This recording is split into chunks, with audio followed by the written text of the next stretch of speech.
कहानी का शीर्षक एक छोटा सा वादा।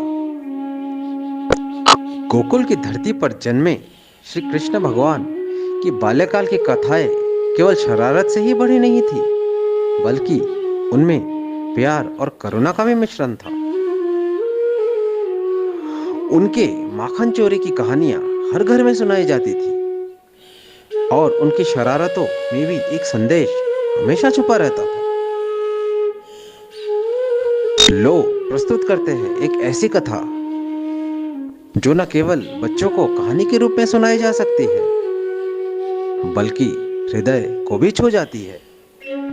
ये कहानी में है गोपियों की शिकायत, यशोदा मैया की चिंता और एक बूढ़ी दादी की बेबसी की भरी कहानी, और कन्हैया की करुणा वाली लीला। ये कहानी हमें ये सिखाती है कि हम अपने कर्म से और दूसरों की मदद करने से और करुणा भाव दिखाने से ही महान बनते हैं। गोकुल की गलियों में ठंडी हवा का एक स्पर्श मिलता है, बांसुरी की मधुर ध्वनि सुनाई देती। ये मधुर धुन बजाने वाले और कोई नहीं बल्कि स्वयं नंदलाल कृष्ण थे। उनके बालपन की शरारत सबको अच्छी लगती, पर वो लोग शिकायत भी करते। गोपियों ने शिकायत की और मैया चिंता में पड़ गई। एक दिन गोपियां नंद बाबा से मिलने उनके घर पहुंची और वो लोग बोल पड़ी, नंद महाराज जी, आपका बेटा हमें बहुत परेशान करता रहता है। वो कभी माखन चुराता है तो कभी हमारे मटके तोड़ देता है। नंद बाबा जी तो मुस्कुराकर बोले, हे गोपिया, ये तो कृष्ण लल्ला की लीला है। परंतु यशोदा मैया के मन में चिंता की लहर दौड़ गई। उन्होंने कन्हैया को समझाया, बेटा, अब आप बड़े हो रहे हो, दूसरों का माखन चुराना ठीक नहीं।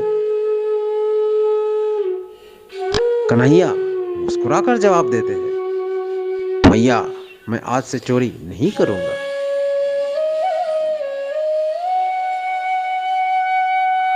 गोकुल से थोड़ी ही दूर पर एक बूढ़ी दादी रहती थी। उनका जीवन का सहारा बस एक दही का मटका था। एक दिन वो मटका टूटकर मिट्टी में गिर गया और इस पर वो बूढ़ी दादी रोने लगी। हे भगवान जी, अब मेरा बुढ़ापा कैसे कटेगा। उसी समय श्री कृष्ण भगवान अपने दोस्तों के साथ वहां पहुंचे। उन्होंने दादी से उनके रोने का कारण पूछा। कन्हैया को तब याद आया कि उन्होंने मैया को यह वचन दिया है कि वो अभी कभी चोरी नहीं करेंगे, और उन्होंने तुरंत अपनी लीला और निर्णय तक पहुंचने की बात सोच डाली। उन्हें दादी की यह अवस्था देखी नहीं गई। वो बांसुरी बजाने लगे और टूटा हुआ मटका दही और माखन से भर गया। दादी चकित और हर्षित होकर बोल पड़ी, हे नंदलाल, ये कैसी लीला है तुम्हारी। कन्हैया जी मुस्कुराते हुए बोले, दादी, अब आपके घर में माखन की कभी कमी नहीं होगी। अब बस मुझे प्यार से याद करना। मैया ने प्रश्न किया और पूछा, हे लल्ला, तुमने अपना वचन तोड़ा और ये सब क्या है। कन्हैया अपने भोलेपन रूप का प्रदर्शन करते हुए बोल पड़े, हे मैया, चोरी उसको बोलते हैं जो चीज अपने लिए ली जाए, पर उस चीज को अगर आप किसी को दे दो तो वो दान कहते हैं।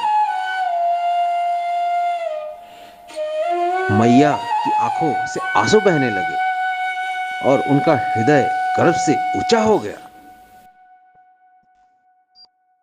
उस दिन गोकुल के निवासियों और गोपियों ने ये बात समझ में आ गई थी कि कन्हैया की हर लीला में शरारत, करुणा और प्रेम का एक अनोखा मिश्रण मिलता है। गोपियाँ ये भी समझ गई थी कि श्री कृष्ण असल में उनके दिल का प्रेम पाने आए हैं। ये कहानी हमें ये सीख देती है कि हमें हमेशा दूसरों की मदद करनी चाहिए, जो प्रेम और करुणा से ही संभव है। मानवता और दया ही सबसे बड़े धन होते हैं।